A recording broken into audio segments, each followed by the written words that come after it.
free, I will be the best of myself. It is not about the year changing. It's about you become your true aspect. Become your true self. Do you accept yourself how you are? Nowadays, everybody wants to be themselves, but they are so hypocrite about themselves, but they pretend to be. You know, when you talk about yourself, what are you talking about? Take our name, what it is. Given by others. Education, given by others. How to live life, given by others. How to be yourself, given by others. And I have learned maths, I have mastered this degree, I have mastered that degree. But the degree of life itself, you have not yet mastered it. Sincerely, you have not even asked, Guruji, who am I truly? Because you are so scared of that true reality of yourself. If I be myself, how would everybody perceive me? You know how great deal God have taken to make you unique? That uniqueness. You don't need to be like everybody else. You can bring your own potential, bring your own contribution itself to this world. When you're truthful with yourself, whether the world accept you or don't accept you, you should accept yourself how you are. Whether the world loves you or don't love you, you should love yourself. By loving yourself, you're paying respect to that divinity which is inside of you. You're acknowledging that you are a divine being. You're acknowledging that you are a being of love, and that's what can shine through you. When you are not yourself, nothing good can come out of it. There's 8 billion people in this world. All the people are different. Even if they are twins, they are completely different. So then why you compare yourself then? We are very much attracted to the beauty of the world outside. What happened? When would you realize that you have never found happiness? When death is there. When death is looking at you and you're looking at death, that I was never happy. Because always you were longing for something else. You were looking for happiness elsewhere. My joy in somebody else. My happiness depends on somebody else. But you don't know that time is running. No? Time is running. When would you be who you are? Sit 5 minutes. Forget about everybody. Go for a walk. Go in your garden. Go in the bathroom if you don't have peace anywhere else. Go where there's nobody to disturb you. Sit 5 minutes. Forget about husband, wife, children. Forget about your problem, worry. Just say, God, today I have time. What kind of God is that he don't know about your problem? Actually, he's God, man. For God's sake, you know. He knows. But in place of really enjoying his presence, what we do, we are not listening to him. We are busy with our own ego. And then we call that prayer. We are telling him constantly what you're doing is not right. I know better than you. It have to be done like this, like this, like this, like this. Please, you solve this problem for me. You give me that. You make this right. Bring that person to me. You this. Yeah. You are sitting there, dictated to him how he should run his business. You're not seeing your own stupidity. You're not seeing that you should tell yourself what you have to change to make your own life better. That you don't see. Are you enjoying the presence of God? No, you're not. You're missing on the most important thing. You're missing out upon that love relationship which God has given you. Don't fear God, because your nature is love. Now, and your relationship to him is love. Those great saints who have achieved that, inside of them there was no fear at all. Just like a wife is not afraid of her husband. But there is this nature of fear in human love. Either you are afraid of your wife or your wife is afraid of you. See that love relationship between Bhagwan and his Bhakta. They are so close to each another, but you don't see the difference between the two. That's what love does. Love remove that difference. Love reveal that what you don't know about. Which kind of prayer should you do? Become a lover. Love him with all your heart, with all your mind, with all your body. Love him fully. Bhagwan then reveal himself. There's no need to ask for anything. And that is prayer, where that distance disappeared and that fusion of love happened. Your love and his love fused together. And only him stay. Do you think you have to ask him for anything? Do we recognize that Bhagwan give his sign, his presence daily in our life? Huh? No. Because we are expecting a boom, a big light for him to appear. Say, come, my dear, I was waiting for you.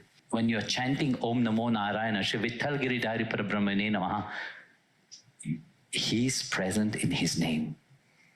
And it is not in the past or for the future. He's now in that aspect coming to you. All what you want to achieve on the other side, you have to achieve it here firstly.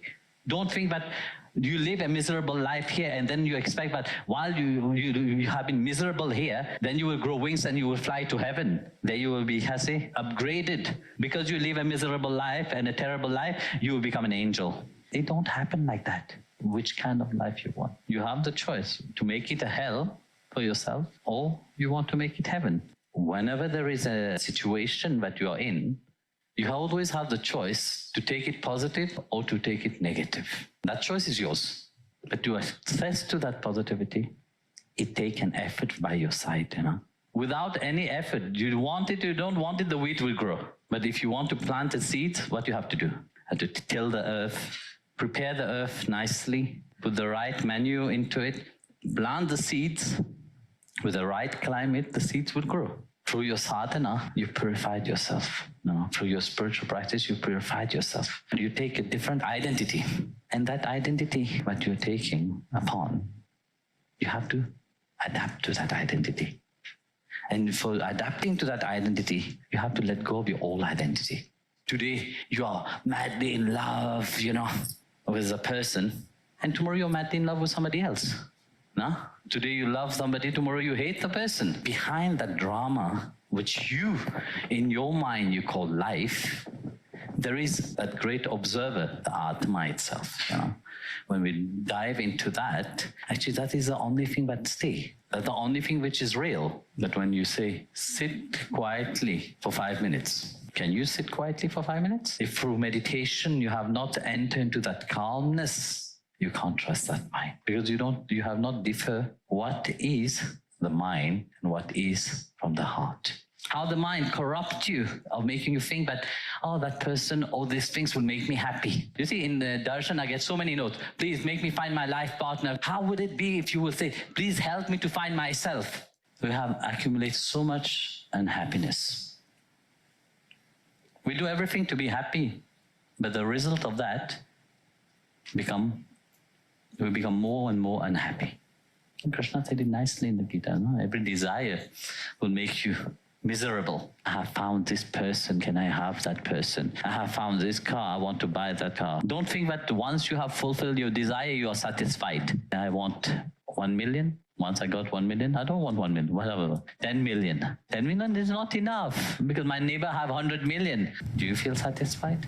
You wanted a husband, you have a husband. You wanted a wife, you have a wife. You want children, you had children. You want wealth, you get wealth. But yet you are not happy. You have everything and still you don't feel satisfaction inside of you. There must be something else that you are longing for. Because you have everything, yet you're not happy. And then you keep searching, keep longing. And that is the hunger of the Atma. In that call from deep within, Bhagwan sent his grace. It's not just coincidence. It's not just because it is fanciness of life that the Guru appeared. There must be that hunger for the reality, the hunger for love, the hunger for true happiness and true joy. Firstly, you have to understand why the Guru is there. The Guru is not there for himself. The Sadguru don't need anything from anybody. This is a whole wrong notion that very often people think that the Guru needs something from someone. The Guru don't even need you to realize yourself. You have to have that urge to realize yourself. You have to have that willingness that I want to change something inside of me. You have to be responsible for your own inner growth, your spiritual growth. The Guru is there to guide you, to help you, But that is that inner journey. You can't be happy if you have not journeyed from here to here inside, because otherwise you will keep looking elsewhere. Why are we here? What is the aim, really? Learn firstly to be with yourself. Learn firstly to find that supreme Lord of love, not outside, but inside of you. And if you can sit 2 hours with Him without getting bored, you will be successful in your life. Would you try it? At least try it. Even if you do that for 5 minutes, even 10 minutes, it's okay. Have you read the Bhagavad Gita? It would be lovely for you to read it. It's a deep psychology, how to transform the mind. Do you give gift of Bhagavad Gita to your friend? Or to your relatives? That is something that you should give. Doesn't matter whether they put it on the shelf or not. The gift of knowledge that you can give, to somebody. Maybe don't transform their life now, but later on, it will make sense. How would you know what is the next page? It's imminent, but you have to turn the page. And turning the page means a new beginning of things. You see the continuation of your life itself, the continuation of what you can achieve. When you see that the grace of God is coming into your life, embrace it. It will be a challenge for your mind, but you need that to push you forward. What have you achieved as a human being? You're moving nearer and nearer to death. Everybody is doing the same thing like everybody else. From morning till evening, day in, day out, they're doing the same thing. You have not dived within, you have not grown spiritually. The journey, it is within. It's a journey of real transformation. I give some sense to my life. I am also a divine being. Which one you want to be? Just a human or a divine being, where you can bring changes to the outside, to others. That's why you have to educate yourself. You have to have that knowledge. Spirituality is then also about knowledge. It's a journey to let go, and to embrace at the same time. To let go of your negative quality, but embrace your divine quality. Embrace your good quality which is inside of you. So that choice is yours.